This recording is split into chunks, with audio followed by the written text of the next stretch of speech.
Near the end of World War I in 1918, France, a small dog was running amidst the chaos of falling bombs and whistling bullets. He discovered a wounded soldier and immediately called out for help. The dog's name was Stubby, and all the soldiers praised him, remarking that he had saved yet another human life. About 6 months prior, Stubby was just a stray dog born in New Haven, USA. He was a pitiful little creature, scavenging for food scraps inside trash cans in back alleys and often getting beaten for it. One day, while running away with a bone in his mouth, he bumped into someone. As he searched for his bone that had flown into the crowd, he saw soldiers marching in formation. While he was eyeing a snack in the hand of a nearby woman, a soldier tossed him a cookie, prompting Stubby to follow him. This soldier's name was Robert Conroy, and he had joined the American Army to reinforce France and England in their fight against the Great Germans. When they arrived at the front of the military base, the guards tried to drive Stubby away. Looking for the man who had fed him, Stubby searched for food and saw the soldiers lining up through a dog-sized hole in the fence, so he dug into the ground and sneaked inside. Upon reaching the mess hall, the cook threw things at him to chase him away. While fleeing, he bumped into Robert, whom he had been looking for, and refused to get off him, nuzzling him affectionately. Robert tried to push him away, saying he had no more treats left and needed to speak with the sergeant. But Stubby wouldn't leave his side and just sat there staring at Robert. At that moment, when the sergeant spoke about fighting the enemy, Stubby barked out loud, leading the sergeant to ask whose dog it was. Stubby looked up at Robert, and the sergeant, thinking the little guy was hungry, told them to feed him. When ordered to stand at attention, Stubby also stood in a ready position and barked, which greatly impressed the sergeant. After the formation was dismissed and they entered the dining hall, Robert requested food for Stubby as well, and they ate together. While they were discussing how unbelievable it was that the sergeant accepted Stubby, the dog finished his food and started trying to steal food from another soldier named Olson.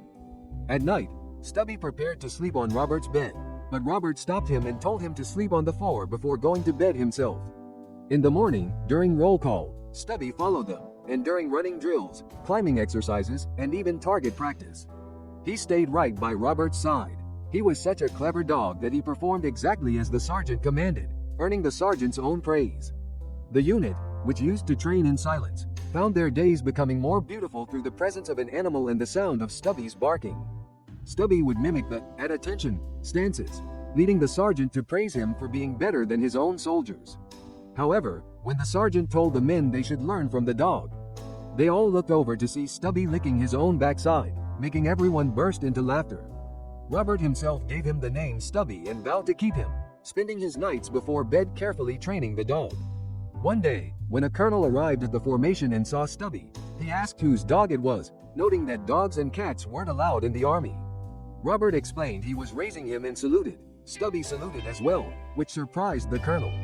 Consequently, as a unique occurrence, Stubby became a canine soldier of the American Army. The next day, the sergeant ordered them into a house with gas masks. When they were told to remove their masks amidst tear gas, everyone found it unbearable and ran outside. The sergeant warned them that this wasn't even the real poison gas they would face, only tear gas, and instructed them to keep their masks with them at all times. The bond between Robert and Stubby grew stronger as they became more accustomed to each other. Stubby could perform everything perfectly, from military marches to the at-ease posture. One day, per the colonel's orders, everyone was told to write a letter home as they would be heading to the field on Monday. Stubby, of course, was supposed to stay behind with the regiment. Although they had joined the army to fight, everyone felt fearful when the time actually came to head to the battlefield. While Robert was packing his gear, he felt sad about having to leave Stubby behind. Stubby, not understanding any of this, kept trying to play and even crawled into Robert's duffel bag to sleep. Robert put Stubby's first collar on him, tied it with a rope, and handed him over to the cook to say goodbye. Stubby, not understanding what his friend was doing, was left behind barking as Robert walked away. As soon as Robert disappeared from sight, Stubby chewed through the rope and ran after him. Hearing the train whistle, he ran to the station and chased the departing train with all his might until he managed to jump on. From the train, he reached the harbor and spotted Robert boarding a ship. To follow him secretly, Stubby hid inside cargo crates. From there, he traveled aboard a massive warship named the Minnesota. After a while, he emerged from the hiding crate and quietly went to find Robert, following his scent until he saw the bunks where many soldiers were sleeping. Following his master's scent to a specific spot, He recognized the smell of the boots and happily jumped onto Robert. Robert was shocked and asked, "Stubby, how did you get here?" While his friends also looked on in amazement. Fearing that a dog found on the ship might be thrown overboard, the three of them planned to hide Stubby. While they were talking and heading up the stairs, they bumped into the colonel and their superior officer. When asked what they were doing, Stubby pushed the officer's cane toward him, stood at attention, and saluted. The colonel remarked that they should probably salute back, and they did. When asked to explain who brought the dog, Robert explained that the dog had taken the train and sneaked on board by himself. The colonel agreed it would be good to keep the dog, and the clever Stubby picked up the officer's cane and gave it back. The officer then noted they might need dogs in the war and ordered a collar to be made for him. Robert and his friends, who thought they were about to be severely reprimanded, were overjoyed.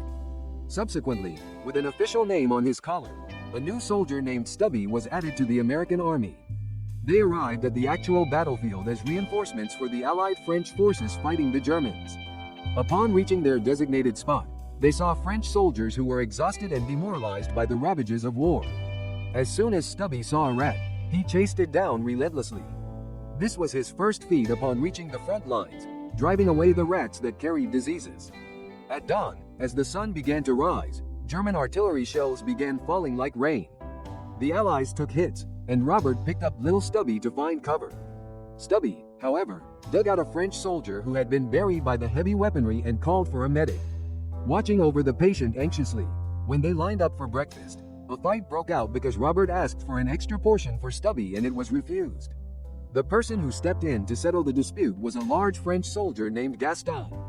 After making the two fighting men kiss each other to make up, Gaston introduced himself to Robert and stated that the three of them, including Stubby, would have to go near the German lines to scout and find out what the enemy was doing.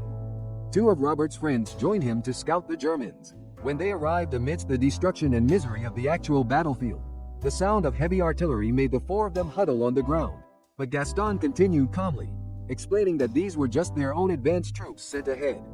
They reached another trench and were told to get some good sleep. In the morning, Gaston woke Robert, who was struggling to get up, and they continued their journey on horseback. Stubby was right by Robert's side. Upon reaching a hill, they spotted poison gas bombs through binoculars and turned back to report the news. At that moment, a German soldier behind a tree aimed his rifle at Robert, but Stubby lunged at Robert, helping him dodge the bullet. As the German soldier's bullets landed near the horses, Robert, unable to ride further, showed his mask and ordered Stubby to deliver the message. Stubby ran desperately toward the trenches. By then, the Germans had already prepared their chemical weapons, but Stubby signaled a soldier by biting his mask, warning everyone with an alarm that the gas was coming. He even handed masks from bags to soldiers who hadn't noticed and woke those who were sleeping, making them wear their masks. The Germans launched the poison gas, and Stubby ran all the way to a nearby village to warn them as well. When he barked loudly for everyone to hear, they saw the gas approaching, put on their masks, and hid inside their homes. At this time, Robert and Gaston arrived on horseback, picked up Stubby, and hid inside a house. When Robert grew worried because Stubby didn't have a mask, Gaston soaked a piece of cloth in water and covered Stubby's face. The poison gas spread everywhere. If it weren't for the masks and Stubby's warning, many lives would have been lost. Robert held the frightened Stubby until all the gas had cleared. After a while, the people came out of their houses onto the street and greeted Stubby, who had saved their lives. On the way back, Stubby hunted a rabbit, and when Gaston showed off his skills by cooking a delicious meat stew for dinner, he even had to pull Stubby away by the scruff of his neck as the dog wouldn't stop eating. After climbing a hill, Robert threw a stick for Stubby, who wanted to play, while Gaston sat smoking a pipe. Upon closer look, although Gaston had no tobacco, he explained he always carried the pipe because it was a gift from his wife. Gaston was a former sergeant, while Robert used to work at a hardware store. The French believed that once the Americans came to help, the Great War would soon end.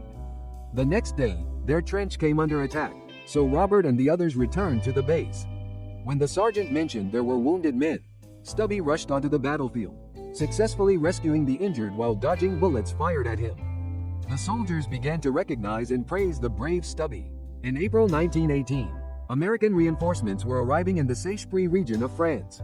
One day, while Robert and his team were moving supplies to Paris, a girl from the village Stubby had saved arrived and brought a small coat as a gift for him. Stubby, looking pleased while wearing it, even saluted back, Gaston also brought a gas mask for Stubby. The Battle of Seicheprey became one of the largest battles for the Americans, a brutal part of World War I where even army sergeants and doctors had to join the fight. Gaston, Robert, and Stubby were all part of that battle. The next day, the soldiers looked on in confusion as Stubby barked at everyone in the trench. He then ran to Robert and nudged Gaston's hat with his snout. When they looked up, they saw a massive force of German soldiers charging desperately with artillery support and bayonets. The enemy soldiers took positions around the trench and began to infiltrate, so the three of them, Robert, Gaston, and Stubby, came out to stop them. Thanks to Stubby luring 3 German soldiers, Gaston and the others were able to wait and capture them. At one point, a grenade thrown from near the trench landed close to Robert, but Stubby quickly snatched it in his mouth and ran away. As Robert ran after him, he found Stubby lying on the ground and carried him to the infirmary. Robert's friends were spared because Stubby had saved their lives in the blink of an eye. When they saw the doctor, he said he couldn't see the dog yet because there were too many wounded patients. Only after Robert explained that Stubby was a fellow soldier who had saved many lives did the doctor tell them to put him on the truck. Robert's friend Schroeder was also sent to the clinic along with Stubby. Holding Stubby's paw, Schroeder called him a brave companion who had truly become an American soldier. After Stubby left, the battlefield became even harsher, with rain falling every day and mud everywhere. The situation became difficult for Robert without Stubby. Due to the Germans advancing toward Paris, they had to retreat from some bases and territory, and the end of the war, and the journey home, was delayed. Adding to the depression for Robert, who already missed Stubby, was the order for Gaston to return to his parent regiment. The ever-cheerful Gaston sang a tune, said goodbye to Robert, and departed. Afterward, following intense fighting, Seicheprey was recaptured, feeling depressed and in poor health because his 2 best friends were gone. Robert continued to write letters home saying he was doing fine. Everywhere, smoke billowed and the sound of heavy artillery echoed from all directions. More than a month later, Stubby emerged from the hospital, limping with a wound on his leg. At one point, he saw German soldiers grilling hot dogs, and the hungry Stubby licked his chops at the smell. He crept up quietly and ran off with the grilled meat. Robert, meanwhile, had been sent to the clinic after contracting a severe flu that had spread to many soldiers. Though it's unclear if it was the same illness, the weakened Stubby also collapsed from exhaustion, while Robert suffered intensely from the flu. However, the brave Stubby struggled on until he finally reached his master, Robert. Upon seeing Stubby again, Robert's spirits lifted, and he began to recover his strength. 6 months later, the fighting finally ceased, and the 3 of them were headed for Paris. Just as the train was about to depart, Schroeder arrived, looking absolutely stunned to see how Stubby, who had gone missing in the hospital, had somehow managed to find his way back. Once they reached Paris, Olsen and Schroeder went off chasing girls, while Robert and Stubby chose to just clean up and take some quiet rest. The French people, who had been locked in a brutal struggle with the Germans, were initially distrustful of the Americans, but they eventually welcomed them with open arms. They took photos with Stubby all over the city and sent them back home to Robert's sister, Margaret. By September 1918, the end of the Great War was officially announced, and the German forces began their retreat. One night, while scouting the battlefield, Stubby caught a German spy off guard, biting and pinning him down until he was captured. Because of this, Stubby was awarded the very medal that had belonged to the spy. When the time came to honor the brave soldiers of the war, Robert and Stubby were called to the front. Stubby, for his role in capturing the spy, was promoted to the rank of sergeant, while Robert was to begin his duties as a corporal. In a humorous twist of fate, Stubby actually outranked his own master. Gaston also came by to congratulate them, and they took a final unit photo together as a souvenir before heading home. Back in the United States, the newspapers were filled with headlines about Sergeant Stubby, the first 4-legged sergeant, and stories of how he had saved so many soldiers. One day, seeing a massive convoy of tanks heading toward the front, Stubby stood his ground and barked, blocking their path. The captain of the convoy was so impressed he pulled Stubby up onto his tank. Robert, now a corporal, could only stand at attention and salute his furry superior. Even in the final pushes to drive out the remaining German forces, Stubby was there at the front lines, fighting with everything he had. As the Germans abandoned their trenches, singing songs of ceasefire, everyone was filled with joy, knowing the war would be over by tomorrow. However, the official end was set for 11:00 a.m. the following day. While they sat and talked, Olsen shared his dreams of going home, getting married, and living a simple life. Robert admitted he couldn't wait to introduce Stubby to his sister's family. Those last few hours of waiting felt like an entire lifetime. On the final night of the war, Robert and Stubby slept soundly under the shade of a great oak tree. On November 11, 1918, they made their final advance toward the last trenches. Gaston was single-handedly facing off against 2 German soldiers, demanding their surrender, when Robert and Stubby arrived to back him up. Then, as the clock struck 11:00, World War I officially came to an end. The men were left in a daze, struggling to understand why the fighting had to continue even after the peace was announced. Tragically, in that very last battle, Olsen, the man who had just been dreaming of a quiet life and a wedding, was killed in action. The 3 friends stood in the dim morning light, offering a silent prayer for their fallen comrade. The day to return home finally arrived. Schroeder was heartbroken over the loss of his friend as they said their goodbyes to the French people and began their journey. When they finally reached their homeland, America, the captain placed Stubby right on the hood of the car, letting him lead the way as they greeted the cheering crowds. This is the true story of Sergeant Stubby during the First World War. Until we meet again.